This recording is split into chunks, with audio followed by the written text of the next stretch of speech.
اور بات کریں گے عالمی منڈی میں خام تیل کی قیمت ایک بار پھر $100 سے تجاوز کر گئی ہے۔ برینٹ کروڈ آئل 2% سے زیادہ اضافے کے ساتھ $103.14 فی بیرل ہو گیا، جبکہ امریکی خام تیل کی قیمت تقریباً 3% اضافے سے 98.71 ہو گئی ہے۔ تیل کے عالمی بحران کے پیش نظر امریکہ پابندی کے شکار ممالک کو روسی تیل کی خریداری کی اجازت دے چکا ہے۔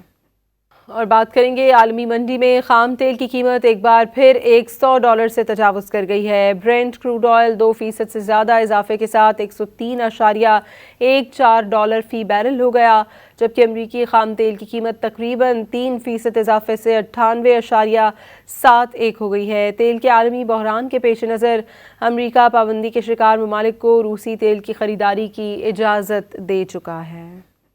اور بات کریں گے عالمی منڈی میں خام تیل کی قیمت ایک بار پھر $100 سے تجاوز کر گئی ہے۔ برینٹ کروڈ آئل 2% سے زیادہ اضافے کے ساتھ $103.14 فی بیرل ہو گیا، جبکہ امریکی خام تیل کی قیمت تقریباً 3% اضافے سے 98.71 ہو گئی ہے۔ تیل کے عالمی بحران کے پیش نظر امریکہ پابندی کے شکار ممالک کو روسی تیل کی خریداری کی اجازت دے چکا ہے۔